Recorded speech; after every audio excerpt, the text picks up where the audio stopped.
आज के video lecture में हम एक नया कॉन्सेप्ट पढ़ेंगे जिसका नाम है absolute convergence of an improper integral. Okay, देखिए अभी तक हमने कैसे इम्प्रॉपर इंटीग्रल की कन्वर्जेंस देखी from a to b f d x, जहाँ पे ए या फिर बी या फिर दोनों पर पॉइंट ऑफ इन्फिनाइट डिसकंटिन्यूटी होता था और ये जो फंक्शन था ये पॉजिटिव फंक्शन था। ओके, यानी कि ये हमेशा इस क्वाड्रेंट में रहता था।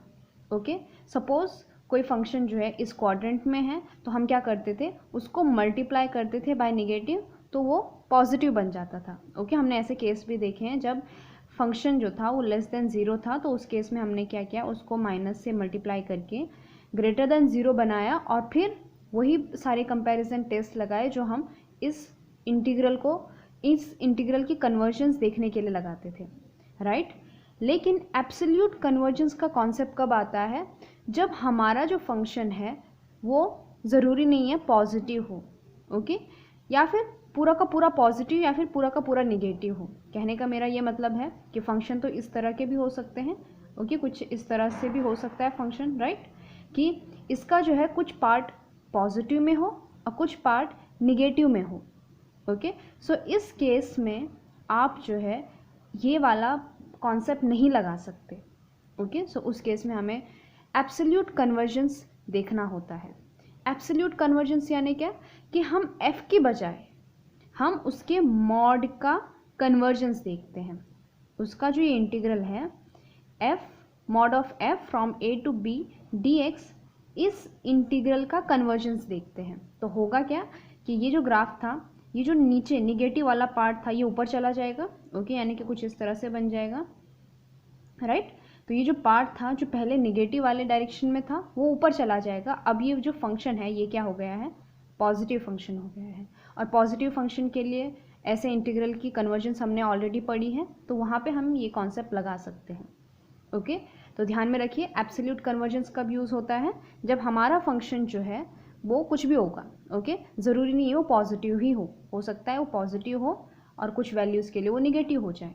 तो उस केस में हम उसकी एब्सोल्यूट कन्वर्जेंस चेक करते हैं, यानी कि उस फंक्शन का मॉड देखते हैं, फिर उसका इंटीग्रल चेक करते हैं कि वो कन्वर्जेंट है या फिर डाइवर्जेंट है। Okay, so an improper integral from a to b f dx is absolutely convergent if a to b mod of f dx is convergent। यानी कि मैं इस इंटीग्रल को एब्सोल्युटली कन्वर्जेंट कब कहूँगी, जब उसके मॉड का जो इंटीग्रल है वो कन्वर्जेंट हो।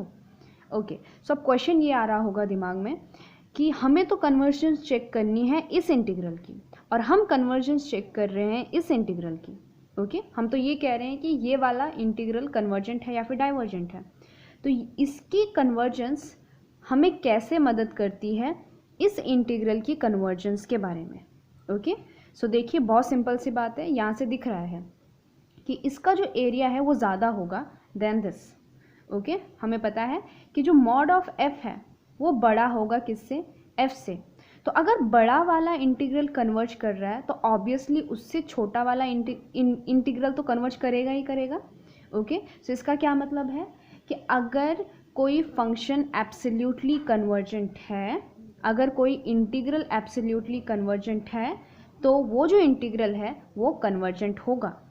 ओके, यानी कि इसकी कन्वर्जेंट ये कंफर्म करती है कि ये जो इंटीग्रल है ये भी क्या है, कन्वर्जेंट है।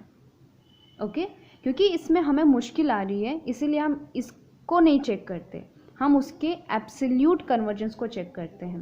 तो अगर कोई इंटीग्रल एब्सोल्यूटली कन्वर्जेंट है तो वो अपने आप क्या होगा, कन्वर्जेंट होगा, उस फंक्शन का इंटीग्रल कन्वर्जेंट होगा। तो इसके पीछे का रीज़न क्या है, क्योंकि मॉड ऑफ f जो है वो हमेशा बड़ा होगा f से। ओके, तो इसका जो इंटीग्रल होगा अगर वो कन्वर्ज कर रहा है तो ऑब्वियसली उससे छोटे फंक्शन का इंटीग्रल भी कन्वर्ज करेगा। ओके, सो देखिए mod of f is convergent का क्या मतलब है कि इस इंटीग्रल का value, absolute value from a to b mod of f dx, इसका जो आंसर आएगा वो किसी पॉजिटिव नंबर m से छोटा ही होगा। ओके, इसीलिए तो इसी को हम कहते हैं कन्वर्जेंट, कि इसकी जो वैल्यू है वो किसी नंबर से छोटी आ रही है, यानी कोई फाइनाइट वैल्यू आ रही है। ओके, सो अगर ये कन्वर्जेंट है तो हमें ये कैसे पता चलेगा कि ये वाला इंटीग्रल भी कन्वर्जेंट है? कि यहाँ ग्राफ से साफ पता चल रहा है कि इसका जो एरिया है वो इससे बड़ा है। कहने का ये मतलब है कि मॉड ऑफ इसका जो भी आंसर आएगा a to b f dx, ये क्या होगा? ये बड़ा होगा किससे? This will be greater than इसके एरिया से। ओके, सो उसकी हम पॉजिटिव वैल्यू ले रहे हैं from mod of a to b f dx। Okay, और ये जो है m से छोटा है, इसकी वैल्यू m से छोटी है। ओके, सो यहाँ से क्या निकला कि mod of a to b f dx किससे छोटा है? m से छोटा है। ओके, और अगर इसका मॉड, इसकी वैल्यू m से छोटी है तो इसका क्या मतलब हुआ कि ये क्या है? कन्वर्जेंट है। ओके, सो इसका मतलब क्या हुआ कि every absolutely convergent integral is convergent, यानी कि हर एब्सोल्यूटली कन्वर्जेंट इंटीग्रल क्या होता है? कन्वर्जेंट होता है। ओके, सो आपको जो है इसकी कन्वर्जेंस चेक करनी है। ये कन्वर्जेंट हुआ तो ये भी कन्वर्जेंट होगा। ओके, सो एक सिंपल सा एग्जांपल लेके चलते हैं। एग्जांपल है from 0 to 1 sin 1/x divide by root x d x. Okay, अब देखिए ये जो फंक्शन है, अगर आप इसको ध्यान से देखोगे तो साइन 1/x है और x किसके बीच में है? 0 से लेकर 1 के बीच में है। तो 1/x जो है वो बहुत बड़ा नंबर होगा, क्योंकि हमने इससे पहले भी कहा था कि इस केस में क्या होता है कि x is less than 1/x। Okay, जैसे कि अगर मैं 0 से लेकर 1 के बीच में 0.1 लूँ तो 0.1 का रेसिप्रोकल कितना आएगा? 1/0.1 यानी कि 10। सो 0.1 इज़ लेस देन 10 यानी कि x is less than 1/x। इस केस में ये वाला होता है तो sine of very big number आने वाला है। ओके, यहाँ पे जो हम एंगल लेंगे वो बहुत बड़ा होगा। तो इस केस में साइन 1/x का जो ग्राफ है, sine 1/x divide by root x, इसका जो है 0 से लेकर 1 के बीच में बहुत ज़्यादा ऑसिलेट करता है, आप कह सकते हो इस तरह से। ओके, इसकी बहुत कुछ इस तरह से वैल्यू आती है। तो इसके बीच में जो फंक्शन है ये कई बार पॉजिटिव में है और कई बार निगेटिव में है। तो हमें क्या करना होगा? इसकी एब्सोल्यूट वैल्यू चेक करनी होगी। इसकी जो एब्सोल्यूट वैल्यू है, एब्सोल्यूट वैल्यू ऑफ फंक्शन है, उसका इंटीग्रल हमें चेक करना होगा। यानी कि हमारा f(x) क्या है? f(x) is sine 1/x divide by root x. तो इसका एब्सोल्यूट कितना हुआ? Mod of f(x) is mod of the function. So mod of f(x) is equals to what? Mod of sine 1/x divide by root x का mod. ठीक है, और हमें पता है कि sine of any angle, sine theta, इसका जो मॉड होता है वो हमेशा लेस देन इक्वल्स टू 1 होता है।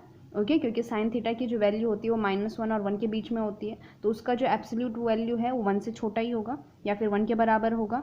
Okay, so this function is less than और equals to 1/√x।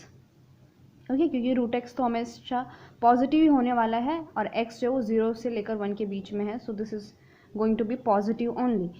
So 1/√x, अगर मैं इस 1/√x को कोई दूसरा फंक्शन मानूँ gx, ओके, सो यहाँ से क्या निकलेगा कि mod of f(x) is less than equals to gx। Okay, और ये बड़ा वाला फंक्शन है। सो यहाँ से हम आइडिया लगा सकते हैं कि अगर इस बड़े वाले फंक्शन का इंटीग्रल यानी कि 0 से लेकर 1 gx dx, इसका इंटीग्रल अगर कन्वर्जेंट होगा तो उससे छोटा वाला जो फंक्शन होगा उसका भी इंटीग्रल कन्वर्जेंट होगा। ये हमने कंपैरिजन टेस्ट पढ़े हैं, राइट। सो 0 से लेकर 1 gx dx किसके बराबर है? 0 to 1 1/x to the power 1/2 dx। और ये क्या है? कन्वर्जेंट है। क्यों कन्वर्जेंट है? क्योंकि इसकी पावर क्या है? n लेस देन 1 है। n किसके बराबर है? 1/2 एंड 1/2 इज लेस देन 1। तो ये जो इंटीग्रल है ये क्या है? कन्वर्जेंट है। यहाँ पे पॉइंट ऑफ इनफाइनाइट डिसकंटिन्यूटी क्या है? 0 है, राइट। सो अगर अभी हमने कहा कि अगर ये कन्वर्जेंट हुआ तो इसका इंटीग्रल भी क्या होगा? कन्वर्जेंट होगा, यानी कि 0 से लेकर 1 मॉड ऑफ f dx, ये भी क्या है? कन्वर्जेंट है। ओके, और अभी हमने थ्योरम पढ़ा कि हर एब्सोल्युटली कन्वर्जेंट इंटीग्रल क्या होता है? कन्वर्जेंट होता है। तो mod of F d x अगर कन्वर्जेंट है, दिस इम्प्लाइज कि 0 से लेकर 1 एफ डी एक्स भी क्या है, कन्वर्जेंट है। क्यों कन्वर्जेंट है? क्योंकि 0 से लेकर 1 एफ डी एक्स जो है वो एब्सोल्युटली कन्वर्जेंट है। इस f का जब हमने मॉड लिया, उसका इंटीग्रल लिया, तो वो क्या निकला, कन्वर्जन निकला। ओके, सो ये फ़ायदा होता है हमें, क्योंकि अगर कोई इंटीग्रल एब्सोल्युटली कन्वर्जेंट है तो वो इंटीग्रल क्या होगा, कन्वर्जेंट होगा। ओके, सो अभी तक हमने क्या बात की कि every absolutely convergent integral is convergent. क्या इसका कॉन्वर्स ट्रू है? यानी क्या कि अगर कोई इंटीग्रल कन्वर्जेंट है तो क्या इसका मतलब ये है कि वो एब्सोल्युटली कन्वर्जेंट भी होगा। ओके, सो हमें चेक करना है इसका कॉन्वर्स। कॉन्वर्स क्या कहता है कि अगर कोई इंटीग्रल कन्वर्जेंट है तो क्या वो एब्सोल्युटली कन्वर्जेंट है, यानी कि अगर मैं उस फंक्शन का मॉड लूँ और उसको इंटीग्रेट करूँ उन्हीं लिमिट्स पर, तो क्या उसका भी वैल्यू फाइनाइट आता है। ओके, तो इसको चेक करने के लिए हम एक और एग्जांपल देखते हैं। देखिए, ये एक ऐसा फंक्शन है, तो देखिए मैंने इसको स्केल किया है 0 से लेकर 1 के बीच में। ओके, जो हमारा x की वैल्यू है, यानी कि हमारा जो f(x) है वो 0 से लेकर 1 के बीच में है, 0 से लेकर 1 के बीच में f dx। और ये किस तरह से डिफाइंड है कि 1 से लेकर, ओके 1 इंक्लूडेड है, यहाँ पे होल नहीं है, ये होल है, यहाँ पे ये डॉट है। सो 1 से लेकर लेस देन 1/2 में फंक्शन की वैल्यू आ रही है 1। ओके, यानी कि f(x) कितना है, 1, जब x की वैल्यू कितनी है, x की वैल्यू है 1/2 से बड़ी, greater than 1/2 and less than और equal to 1। Okay, equal to 1 पर भी इसकी वैल्यू कितनी है, 1 है। सो जब हम 1/2 से लेकर 1/3 की बात करते हैं, ओके 1 से लेकर 1/2 पर इसकी वैल्यू 1 है। और अब दूसरी लिमिट पे चेक करेंगे कि 1/2 से 1/3 पर इसकी वैल्यू कितनी है, देखिए ये -2 है। So it is -2 if x क्या है, x इज़ 1/3 से बड़ी यानी ग्रेटर देन 1/3 और 1/2 से लेस देन और इक्वल टू 1/2। ओके, यहाँ पे सिर्फ ग्रेटर देन था और यहाँ पे क्या है, लेस देन और इक्वल टू, यानी कि 1/2 पर जो वैल्यू है वो -2 है। ओके, सो 1/2 पर देखिए यहाँ पे डॉट है और 1/3 पर इक्वल नहीं है, इसलिए यहाँ पे मैंने होल बनाया है। ओके, फिर से चेक कीजिए, 1/3 और 1/4 के बीच में क्या है, 1/3 और 1/4 के बीच में फंक्शन की वैल्यू है 3। So it is 3 if x is greater than 1/4, 1/4 से बड़ी, 1/4 से बड़ा और लेस देन और इक्वल टू 1/3। ओके, अब यहाँ से आप अंदाज़ा लगा सकते हो, ये 1 है, ये -2 है, ये 3 है, नेक्स्ट क्या होगा, -4 होगा। तो देखिए -4 है और किसके बीच में है, 1/4 और 1/5 के बीच में, आई मीन 1/5 और 1/4 के बीच में। Okay, so if x is greater than 1/5 and less than और इक्वल्स टू 1/4, और ये इसी तरह चलता जाएगा। इसके बाद की वैल्यू क्या होगी, 1/5 और 1/6 के बीच में, और वो कितना होगा, 5 होगा। उसके बाद जो भी लिमिट्स होंगे फिर क्या आएगा, -6 आएगा, 7, -8, 9, -10, इस तरह से। ओके, तो ये जो फंक्शन की वैल्यू हैं इस तरह से चलती जा रही हैं। अब क्योंकि यहाँ पे बहुत क्राउड होगा इसीलिए मैं ड्रॉ नहीं कर पाई हूँ। ओके, सो इस तरह से ये फंक्शन जाएंगे। तो मुझे चेक करना है कि इस तरह का जो फंक्शन है इसका मैं इंटीग्रल लूँ 0 से लेकर 1 के बीच में, यानी कि इनका एरिया निकालूँ। ओके, इसके बीच का एरिया निकालूँ, ये इसका एरिया है, ये इसका एरिया है। ओके, उसी तरह से ये इसका एरिया है। इन सब एरिया को ऐड करूं तो देखिए ये ऐड होगा और ये इनमें से सब्ट्रैक्ट होगा। इन सब का समेशन लूं तो देखना है कि कोई फाइनाइट वैल्यू आती है या फिर इन्फिनाइट आती है। फाइनाइट आई तो हमारा जो इंटीग्रल है वो कन्वर्ज करेगा, इन्फिनाइट आई तो डाइवर्ज करेगा। ओके, सो 0 से लेकर 1 f dx, तो ये कहाँ से जा रहा है, पहले हाफ से लेकर 1 तक जा रहा है, यानी कि 1/2 से लेकर 1, और उस केस में हमारा f कितना है, 1 dx। ओके, फिर कहाँ से कहाँ तक जा रहा है, 1/3 से लेकर 1/2 तक।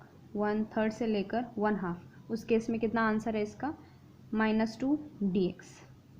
फिर कहाँ से जा रहा है, 1/4 से लेकर 1/3, यानी कि 1/4 से लेकर 1/3, उस केस में कितना हमारा फंक्शन का वैल्यू 3 dx। प्लस कहाँ से जाएगा ये, 1/5 से लेकर 1/4, और उस केस में कितना है, -4 dx। एंड इसी तरह से ये प्रोसीड होता रहेगा, विच इज़ इक्वल्स टू, अगर मैं अब इसको इंटीग्रेट करूँ तो ये कितना आएगा, 1 × x, और x में आप upper limit minus lower limit रखोगे तो कितना आएगा, 1 - 1/2, -2, फिर से वही upper limit minus lower limit, यानी कि 1/2 - 1/3, plus 3 upper limit minus lower limit, यानी कि 1/3 - 1/4, फिर से वही बात, upper limit minus lower limit, यानी कि 1/4 - 1/5। सो ये कितना आएगा, 1 × ½ इज 1/2, -2 इंटू ये कितना आएगा, 3 - 2 और 1/6, सो इट इज़ 1/6। ये कितना आएगा, 3 × 4 - 3, यानी कि 1/12। ये कितना आएगा, 4 × 1/20, ओके, एंड सो ऑन। तो इसको सॉल्व करेंगे, सो 1/2 ये कैंसिल हो जाएगा, 1/3, 1/4 - 1/5। आप देख लो पैटर्न बन रहा है यहाँ पे, 1/2, फिर -1/3, फिर 1/4, फिर -1/5, फिर कितना आएगा, 1/6, -1/7 एंड सो ऑन, ओके। अब ये कन्वर्ज करता है या फिर डाइवर्ज करता है, आप इसको ध्यान से देखोगे तो इसमें एक बार प्लस आ रहा है, फिर माइनस आ रहा है, प्लस माइनस प्लस माइनस, इस तरह से जा रहा है। आपको एक एक्सपांशन पता होगा कि log of 1 + x is what, x - x²/2 plus x³/3 and minus x4/4 and so on. तो इसमें अगर मैं 1 डालूँ तो ये कितना आएगा, log 1 + 1 is 2, so log 2 is what, 1 - 1/2 plus 1/3 minus 1/4, फिर प्लस 1/5। तो आप देख रहे हो यहाँ से हम इसको जो है log की फॉर्म में लिख सकते हैं, ओके। तो अगर मैं इन टर्म्स को इस साइड ले आऊँ तो ये क्या बनेगा, 1/2 और -1/3 -1/4 क्या हो जाएगा, +1/4 -1/5 इज इक्वल्स टू व्हाट, 1 यहीं पे रखा मैंने, 1 माइनस और log 2 को उस साइड ले चलिए, सो इट इज़ log 2। तो यानी कि हमारी जो ये सीरीज़ जा रही थी ये किसके बराबर आई, 1 माइनस log 2 के बराबर आई। तो इसकी जगह मैं लिख सकती हूँ 1 माइनस log 2, ओके। सो 0 से लेकर 1 f dx। अब देखिए 1 माइनस log 2 का भी कोई फाइनाइट आंसर आएगा, 1 भी एक फाइनाइट है, so finite minus finite is finite. तो ये क्या है, ये लेस देन कोई m मान लीजिए, किसी m से एक छोटी वैल्यू आ रही है क्योंकि ये फाइनाइट है। इसका क्या मतलब हुआ कि 0 से लेकर 1 f dx ये कैसा इंटीग्रल है, ये एक कन्वर्जेंट है। तो ये क्या निकला है हमारा, कन्वर्जेंट। अब ये चेक करना है कि क्या ये एब्सोल्युटली कन्वर्जेंट है या फिर नहीं है। एब्सोल्युटली कन्वर्जेंट यानी क्या, कि अगर मैं इसका मॉड लूँ तो भी क्या इसका आंसर फाइनाइट आता है या फिर इनफाइनाइट आता है, ओके। सो जब मैं इसका मॉड लूँगी तो उस केस में होगा क्या, उस केस में हमारा जो ये डिनोमिनेटर का एरिया था ये ऊपर चला जाएगा, यानी कि ये था 2 से लेकर 1/3 के केस में -2 था, तो इसका आंसर कितना आएगा, 2 आएगा, यानी कि ये आएगा, ओके। सो हमारा एरिया अब सब्ट्रैक्ट होने के बजाय क्या होगा, ऐड होगा। उसी तरह से ये जो था ये इस तरह से जो निगेटिव में था ये ऊपर जाके क्या हो जाएगा, ऐड हो जाएगा 4, तो ये ऐड हो जाएगा कुछ इस तरह से। तो ये तो मैंने सिर्फ कुछ ही आपको ब्लॉक्स दिखाए हैं, जैसे जैसे वैल्यूज़ डिक्रीज़ होती जाएंगी यहाँ पे बहुत ज़्यादा क्राउड होगा, ओके। सो उस केस में हमें चेक करना है कि क्या इसका जो मॉड है ये कन्वर्जेंट है या फिर डाइवर्जेंट है। चेक करना क्या है, मुझे मॉड fx का जो इंटीग्रल है वो चेक करना है 0 से लेकर 1 के बीच में। तो जहाँ जहाँ पे निगेटिव थे, यहाँ पे पहले -2 था तो वो +2 हो जाएगा, यहाँ पे -4 था वो +4 हो जाएगा, लेकिन होगा कुछ इसी तरह से। सो ये कितना आएगा, 1/2 से लेकर 1 मॉड ऑफ 1 dx प्लस 1/3 से लेकर 1/2 मॉड ऑफ -2 dx प्लस 1/4 से लेकर 1/3 मॉड ऑफ 3 dx प्लस 1/5 से लेकर 1/4 mod of -4 dx and so on. यानी कि मैंने सबकी एब्सोल्यूट वैल्यू ले ली। तो ये कितना आएगा, 1 का मॉड 1 और अंदर क्या बचेगा, 1 minus 1/2, upper limit minus lower limit, फिर +2, फिर से वही upper limit minus lower limit, +3 upper limit minus lower limit, +4 1/4 minus 1/5। देखते हैं इस बार क्या आता है। So it is 1 into 1/2 plus 2 into ये कितना हुआ, फिर से 1/6 प्लस 3 इंटू ये फिर से 1/12 प्लस 4 इंटू ये कितना हुआ 1/20। यानी कि पहले क्या था, पहले यहाँ पे अल्टरनेट माइनस और प्लस साइन आ रहा था, इस बार सिर्फ प्लस साइन आ गया। So which is equals to 1/2 1/3 1/4 1/5 and so on. अब ये जो है ये कन्वर्ज करता है या फिर डाइवर्ज करता है। ओके, सो आप इसको ध्यान से देखिए, आपने सीक्वेंस एंड सीरीज पढ़ी होगी। उस केस में 1/n to the power p। Okay, ये कब कन्वर्ज करता है, जब इसकी पावर क्या हो, लेस देन 1 हो। Okay, so this converges when p is less then 1, ये कन्वर्ज करता है। और डाइवर्ज कब करता है, diverges when p is greater than equal to 1। यानी कि इक्वल टू 1 पे ये चीज़ डाइवर्ज करती है। कहने का ये मतलब है कि समेशन 1/n ये क्या करता है, डाइवर्ज करता है। ओके, सो ये क्या करेगा, डाइवर्ज करेगा। हालांकि इसमें पहली टर्म नहीं है। ओके, यहाँ पे जो ये 1 प्लस था ये है नहीं, लेकिन अगर पूरी सीरीज़ जो है वो डाइवर्ज कर रही है, उसमें से आप एक नंबर निकाल भी दो तो भी वो डाइवर्ज ही करती है। ओके, सो मतलब इन्फानाइट में से आप छोटी सी वैल्यू निकालोगे तो भी उसको कोई फ़र्क नहीं पड़ेगा, तो ये डाइवर्ज कर रही है। सो हमारा जो कन्वर्स है वो ट्रू नहीं है। इस केस में क्या था, ये फंक्शन का इंटीग्रल, ये जो इंटीग्रल था ये कन्वर्जेंट था, लेकिन ये एब्सोल्युटली कन्वर्जेंट नहीं आया। ओके, सो इसका कन्वर्स ट्रू नहीं है। लेकिन एब्सोल्युटली कन्वर्जेंट का जो कॉन्सेप्ट है वो बहुत इंटरेस्टिंग है, क्योंकि हमें काफ़ी मदद करता है ऐसे फंक्शन की इंटीग्रल चेक करने के लिए, उसकी कन्वर्जेंस चेक करने के लिए जो पॉजिटिव नहीं है। ओके, और जिस केस में ऐसा होता है जो एब्सोल्युटली कन्वर्जेंट नहीं होते हैं, ऐसे इंटीग्रल को हम कहते हैं कंडीशनली कन्वर्जेंट। इस केस में हमारा जो इंटीग्रल था ये एब्सोल्युटली कन्वर्जेंट नहीं था, ये क्या था, कंडीशनली कन्वर्जेंट। ओके, सो ये कॉन्सेप्ट था एब्सोल्युटली और कंडीशनली कन्वर्जेंट का। अभी हमने जो फंक्शन पढ़ा sin 1/x divide bye √x, इसका जो ग्राफ है वो कुछ इस तरह का है। 0 से लेकर 1 के बीच में इसका ग्राफ इस तरह का है। तो आप देख रहे हो कुछ पार्ट इसका निगेटिव में है और कुछ पॉजिटिव में है। अगर पॉजिटिव में ये फंक्शन होता तो हम उसका जो इंटीग्रल का कन्वर्जेंस है वो तो डायरेक्टली पहले जैसे सॉल्व करते, राइट। लेकिन इस केस में क्या है, आधा पार्ट इसका नीचे है और कुछ काफ़ी पार्ट ऊपर की साइड में है। अगर आप ये बैंड देखो तो अगर मैं इसको जूम करूँ तो आप देखोगे ये जो कर्व है ये बहुत ज़्यादा ऑसिलेट हो रहा है। आपने वैल्यूज़ देखी होंगी 1 -2 3 -4 इस तरह से। ओके, सो ये बहुत ज़्यादा ऑसिलेट कर रहा है। तो इस केस में हमारे पास सिर्फ यही ऑप्शन बचता है कि हम क्या करें, इसकी एब्सोल्यूट वैल्यू चेक करें। तो एब्सोल्यूट वैल्यू में क्या होगा, जो नीचे का पार्ट है ये ऊपर चला जाएगा। ओके, और फिर हम उसकी कन्वर्जेंस चेक करेंगे। तो इसका जो ये नेचर है ये किस चीज़ की वजह से हो रहा है, ये sin 1/x की वजह से हो रहा है। अगर मैं इसमें से √x निकाल दूँ, ओके, और सिर्फ यही रखूँ तो इसका जो ग्राफ है ये कुछ इस तरह का आएगा। ओके, तो ये sin 1/x का ग्राफ है 0 से लेकर, ये तो पूरा है, तो ये sin 1/x का ग्राफ है। तो फिर से आप देखिए कितना ऑसिलेट करता है। ओके, तो इस फंक्शन में sin 1/x का बहुत ज़्यादा रोल है उस फंक्शन को पॉजिटिव और निगेटिव बनाने के लिए। ओके, सो ऐसे केस में हम क्या करते हैं, एब्सोल्यूट कन्वर्जेंस चेक करते हैं।